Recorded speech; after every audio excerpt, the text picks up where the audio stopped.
नमस्कार साथियों, आज हम लोग इस बुक की चर्चा करने वाले हैं। एक ऐसा बुक जिससे 67 बीपीएससी में लगभग 20 क्वेश्चन साइंस के पूछे गए थे। उस बुक से, उस बुक का नाम है लूसेंट। लूसेंट की एक बुक आती है जो ग्रीन कलर की होती है। उसमें एमसीक्यूज भी रहता है साइंस के हर सेक्शन का, बायोलॉजी, केमिस्ट्री, फिजिक्स का। और उस बुक से लगातार बीपीएससी क्वेश्चन पूछती आ रही है और बिहार में सचिवालय सहायक आगामी होने वाले हैं। उस बुक से क्वेश्चन आपको देखने को मिलेंगे। एक प्रूफ के साथ हम बताने वाले हैं कि लूसेंट साइंस की जो बुक है कितना इम्पोर्टेंट है आपके लिए, अगर आप जनरल कंपटीशन की तैयारी कर रहे हैं या पीसीएस की तैयारी कर रहे हैं। जैसे एक क्वेश्चन पूछा हुआ था, अनबुझा चूना यानी कैल्शियम ऑक्साइड किसे कहते हैं? CaO यानी कैल्शियम ऑक्साइड जो है, यहाँ आप व्यापारिक नाम, रासायनिक नाम और रासायनिक फार्मूला ये आप देख रहे हैं। लूसेंट की ये बुक है जैसा कि आप देख पा रहे हैं। और यहाँ आपको एक चार्ट दिया हुआ है जिसमें स्पष्ट है, बिना बुझा हुआ चूना को हम कैल्शियम ऑक्साइड कहते हैं। तो ये लूसेंट की पेज नंबर 304 पर अंकित है यह। इसी तरह से सभी क्वेश्चन को बारी बारी से विथ प्रूफ, यानी जंग लगने पर लोहे का भार जो है बढ़ता है, लूसेंट का पेज नंबर 9 पे है। उसकी चर्चा हम आगे करेंगे। आप पहले देख लीजिए, पीतल के प्रमुख घटक है, क्वेश्चन पूछा हुआ था जस्ता और तांबा, यानी कॉपर और एशियन नहीं। तो यहाँ आप देख सकते हैं आसानी से लूसेंट का जो चार्ट दिया हुआ है बुक में, विभिन्न मेटलों का मिश्र धातु के रूप में। तो यहाँ ब्रॉन्ज दिया हुआ है यानी पीतल दिया हुआ है, कॉपर और जेडन दिया हुआ है। इस तरह से रोल्ड गोल्ड हो गया, गन मेटल हो गया, इस तरह से तमाम मेटलों का मिश्र धातु दिया हुआ है।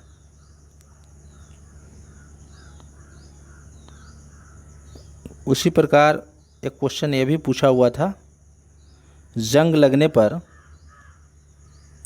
लोहे का वजन निम्नलिखित में से कौन सा परिवर्तन होता है? पहले बढ़ता है फिर घटता है। तो जंग लगने पर लोहे का वज़न जो है, ये क्वेश्चन बीपीएससी में पूछा गया था, एमपी पीसीएस में भी पूछा गया है। लूसेंट की बुक में आप देख सकते हैं, रसायन विज्ञान की जो ऑब्जेक्टिव क्वेश्चन दिया हुआ है उसमें है जंग लगने पर लोहे का वज़न, यहाँ जैसा कि आप देख रहे हैं, बढ़ता है। एक क्वेश्चन था,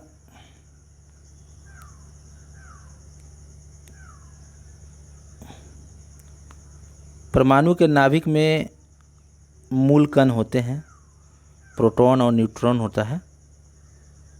इसका आंसर यहाँ दिया हुआ है लूसेंट के बुक से, आप देख सकते हैं। द्रव्यमान संख्या यानी मास नंबर, किसी परमाणु के नाभिक में उपस्थित प्रोटॉन और न्यूट्रॉन की संख्या को हम द्रव्यमान संख्या कहते हैं। तो परमाणु के नाभिक में प्रोटॉन और न्यूट्रॉन उपस्थित रहते हैं। श्वेत धातु किसे कहते हैं, या वाइट गोल्ड किसे कहा जाता है? तो प्लैटिनम को। यहाँ आप देख सकते हैं लूसेंट की बुक, प्लैटिनम को सफ़ेद सोना कहा जाता है, पारा को क्विक सिल्वर कहा जाता है। सफ़ेद सोना या सफ़ेद मेटल के नाम से जानते हैं प्लैटिनम को। वॉशिंग मशीन का कार्यकारी सिद्धांत क्या है? अपकेंद्रण है। ये भी लूसेंट से डायरेक्ट पूछे गए हैं। सेंट्रीफ्यूगल फोर्स के बारे में आप देख सकते हैं।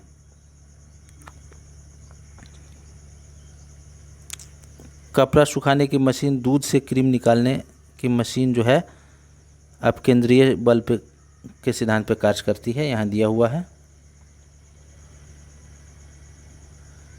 एक क्वेश्चन पूछा हुआ था जिसकी चर्चा हम आगे करेंगे। विभिन्न माध्यमों में प्रकाश की चाल, निर्वात में प्रकाश की चाल 3 × 10⁸ होता है मीटर पर सेकेंड। कांच में 2 × 10⁸ मीटर पर सेकेंड होता है। जल भी ऑप्शन था, 2.25 × 10⁸ मीटर पर सेकेंड होता है। तो सबसे कम, जैसे निर्वात था, कांच था, जल था, तो सबसे कम किस में प्रकाश की चाल आंकी मापी जाती है? वह क्वेश्चन पूछा हुआ था आपके एग्ज़ाम में। तो वहाँ जो हम आंसर किए हुए थे हम, या बोर्ड का भी आंसर है, वो कांच होगा, जो आगे इसकी चर्चा करेंगे। सदिश राशि नहीं है, जैसे यहाँ लूसेंट में ऑलरेडी दिया हुआ है।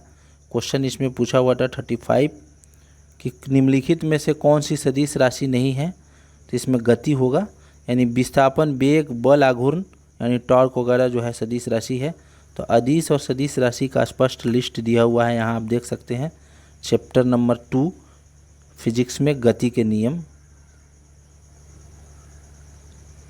यहाँ आप आसानी से देख सकते हैं, वेग, विस्थापन, बल, त्वरण, आघूर्ण वगैरह हो गया, सदिश राशि हो गया।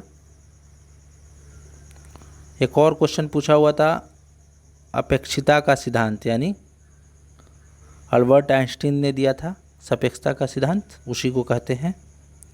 और यहाँ लूसेंट में चैप्टर नंबर 23 में भौतिकी संबंधी महत्वपूर्ण खोज में आप देख सकते हैं, यहाँ दिया हुआ सापेक्षता का सिद्धांत किसने दिया था? अल्बर्ट आइंस्टीन ने। प्रकाश विद्युत प्रभाव भी अल्बर्ट आइंस्टीन ने दिया था। तो ये क्वेश्चन देख सकते हैं, बायोगैस के मुख्य घटक कौन से हैं? बायोगैस के मुख्य घटक CH4 होता है, यानी मीथेन। आप इसका सटीक देख सकते हैं, विभिन्न गैसों के आयाम दिया हुआ है। बायोगैस को हम गोबर गैस के नाम से जानते हैं, यहाँ दिया हुआ है बायोगैस या गोबर गैस।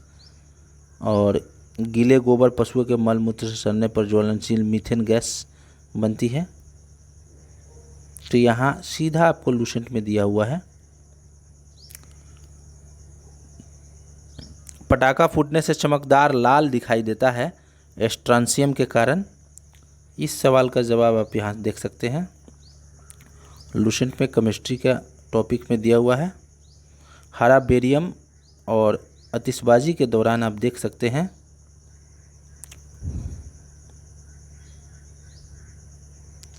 लाल चटका दिखाई देता है आतिशबाजी के दौरान, तो यहाँ हो जाएगा स्ट्रांसियम, जैसा कि दिया हुआ है।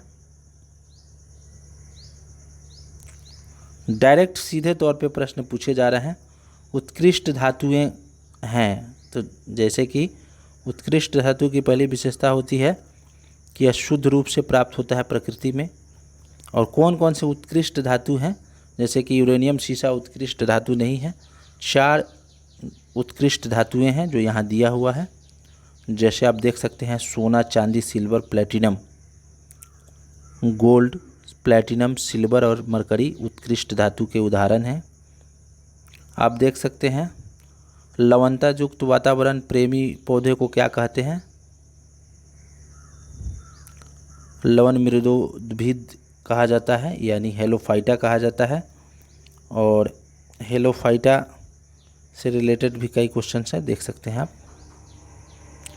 यह क्वेश्चन पूछा हुआ है पाइन फर, साइप्रस मशहूर लकड़ी जो है, पाइन हो गया, फर हो गया, स्प्रूस हो गया, सिडार हो गया, उसके बाद लार्च हो गया, ये सारी जो लकड़ियां हैं जिम्नोस्पर्म के भाग हैं। जैसे अनावृत बीजी जिसे कहते हैं, तो अनावृत बीजी यहाँ साइकस दिया हुआ है, पाइन दिया हुआ है। यहाँ आप लूसेंट में डायरेक्ट सवाल उठाया गया है लूसेंट से, साइकस दिया हुआ है, पाइन दिया हुआ है, तो ये सवाल डायरेक्ट लूसेंट से पूछे गए हैं।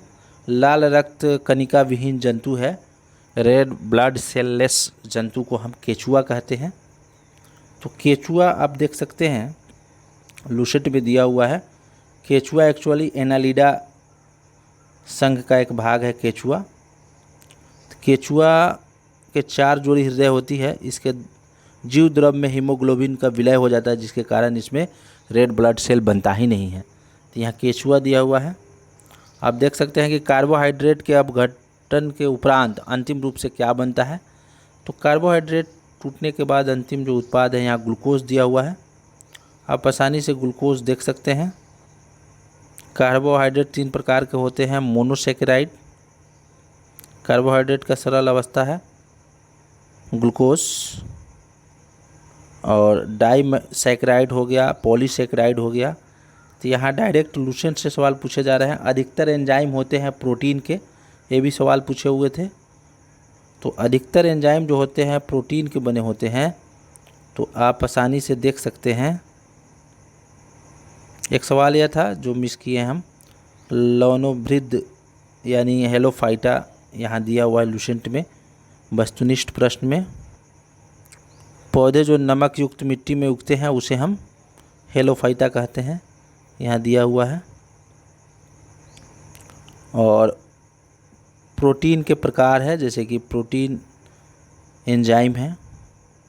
प्रोटीन जो है हमारे शरीर के लिए कितना इम्पोर्टेंट है, या शरीर में मसल्स को गेन करता है। प्रोटीन एक हार्मोन भी है। तो प्रोटीन से डायरेक्ट सवाल पूछा हुआ था कि अधिकतर एंजाइम होते हैं प्रोटीन, तो प्रोटीन एंजाइम का एक भाग है। अगला सवाल था,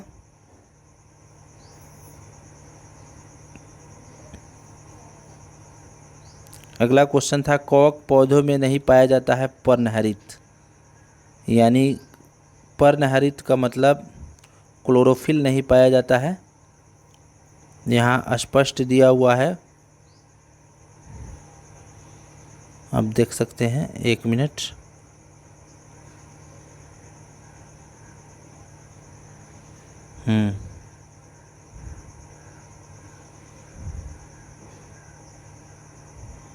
कवक जो है पर्णहरित सकेंद्रीय संवहन उत्तक रहित थैलोफाइटा ग्रुप में आता है। कवक के अध्ययन को हम माइकोलॉजी कहते हैं। तो जैसे कि आपने देखा कि लूसेंट से मैक्सिमम क्वेश्चंस लूसेंट साइंस से पूछे गए थे। आप चाहे तो इस बुक का परचेज कर सकते हैं, अध्ययन कर सकते हैं। यह बुक काफ़ी उपयोगी है। फिर मिलते हैं अगले वीडियो में, तब तक के लिए जय हिंद, जय भारत।